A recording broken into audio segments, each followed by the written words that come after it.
The first cry sounded like a tiny squeak, almost like a toy losing air. But it was not a toy. It came from the ditch beside the gravel road, where the grass grew tall and messy, and the morning fog still clung to the ground like a thin blanket. Mrs. Ellie Hart was walking slowly, holding a small bucket in one hand and a cloth bag in the other. She always walked this road at sunrise. Not because she had to, but because it helped her breathe. It helped her feel like the world was still steady, even after the hard year she had lived through. She stopped. The cry came again, sharper this time, with panic inside it.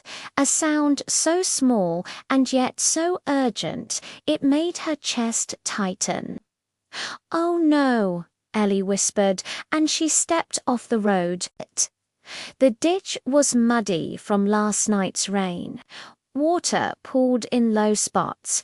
Tangled weeds leaned over the edge. Ellie crouched, careful not to slip, and pushed the grass aside with her free hand. That was when she saw it. A baby sparrow, no bigger than her thumb, lay on its side in the mud. It was soaked. Its eyes were half open, dull and tired. One wing was pinned under its body at a strange angle. The little beak opened and closed like it was trying to call for help, but the sound was fading. Ellie's heart sank. She had seen fallen birds before, and she knew the truth people did not like to say out loud. Sometimes nature moved too fast. Sometimes the world did not wait for the small and weak to catch up. The baby sparrow cried again, weaker now. Ellie reached out, then froze, because she was not the only one who had heard it. A soft rustle came from the weeds behind her, followed by a quiet, quick thump-thump, like gentle feet on wet ground. Ellie turned her head, and there, half hidden in the grass, sat a rabbit, a wild rabbit, brown and neat, with ears lifted like two careful questions. It did not run away. It did not freeze and pretend it was invisible. It stared at the baby sparrow, then at Ellie, then back at the sparrow again, as if it was weighing something heavy in its small mind. Ellie felt a strange chill, not of fear, but of surprise. "What are you doing out here?" she whispered, more to herself than to the rabbit. The rabbit took one slow hop forward, then another. Its nose twitched fast, its whiskers trembled. It leaned toward the sparrow, then stopped. For a moment, it looked like it might nudge the bird.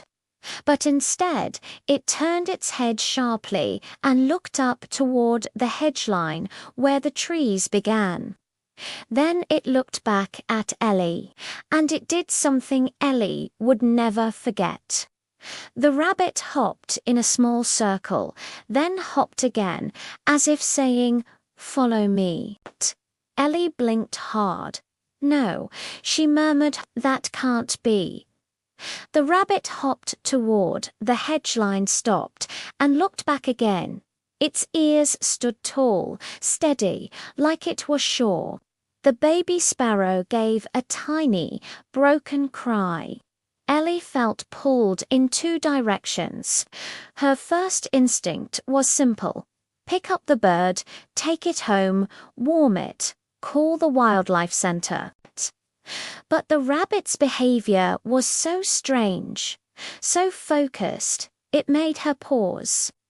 The rabbit hopped again, farther this time, then stopped and looked back. Ellie's hand tightened around the bucket. "Okay," she said quietly, as if afraid the rabbit might change its mind. "Okay." "Show me." She slid her cloth bag onto the ground and carefully lifted the baby sparrow with both hands. It was cold, so cold, its body barely moved against her palms, but its chest still rose and fell faintly. Ellie wrapped the sparrow in the cloth bag like a tiny blanket, leaving its beak free. Then she stood up, careful, and followed the rabbit. The rabbit moved quickly, but not too quickly. It kept turning back to check if Ellie was still there. It led her along the ditch, then up a narrow path through tall grass, where dew soaked Ellie's shoes. The air smelled like wet earth and wild leaves. And then, as they crossed into the shade of the hedge line, Ellie heard another sound. Not a cry, a scraping, a low, steady rustling, like something moving where it should not be moving.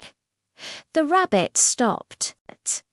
Its ears flicked, its body lowered slightly, tense. Ellie stopped too, her breath held. The rustling came again, closer now, and then Ellie saw what it was. A black snake, long and glossy, slid between the roots near a fallen branch. It moved slow, as if it owned the ground. Its tongue flicked in and out, tasting the air. Ellie's stomach turned. She had no hatred for snakes.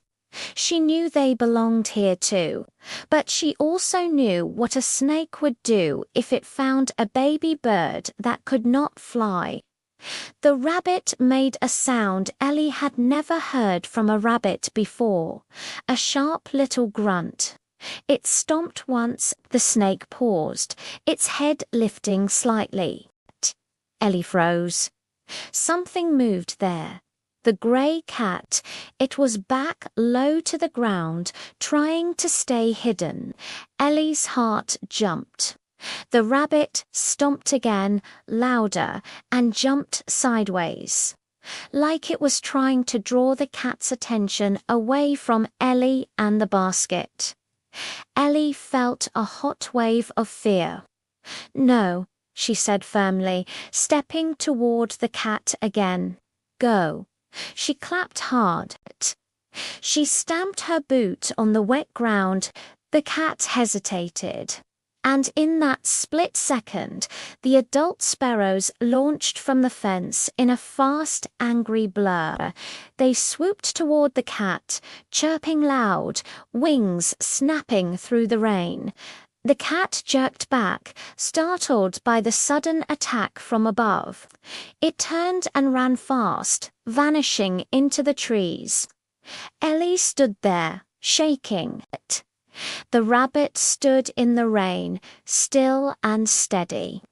The adult sparrows returned to the fence, breathing hard, feathers wet. Ellie's chest ached.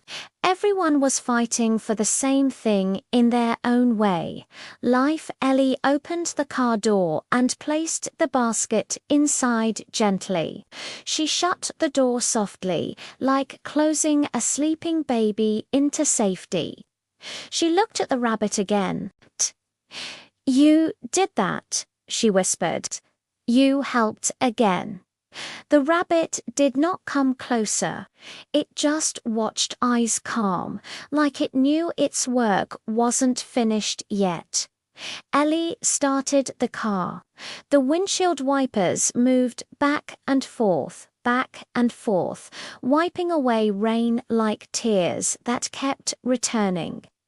As she drove down the gravel road, she checked the mirror once. For a moment, she saw the rabbit at the edge of her yard, small against the wide, grey day. And beside it, on the fence, the two adult sparrows still watched the road, calling into the rain. Ellie's hands tightened on the wheel. "Hold on," she whispered to the basket in the back. "Just hold on." The rehab center was not far, but every minute felt heavy. Then, halfway there, the road dipped into a low area where water collected after storms. Ellie slowed, careful, and that's when she saw it. A fallen branch across the road, thick enough to scrape the underside of her car. She hit the brakes and stopped. Rain drummed on the roof. Ellie stared at the branch, then at the muddy shoulder. There was no easy way around. And in the back seat, 2 baby sparrows were depending on her. Ellie's heart began to pound again. She opened the door and stepped into the rain. The wind pushed cold water against her face. Her jacket soaked fast. She grabbed the branch with both hands. It was heavier than she expected. She pulled, it barely moved.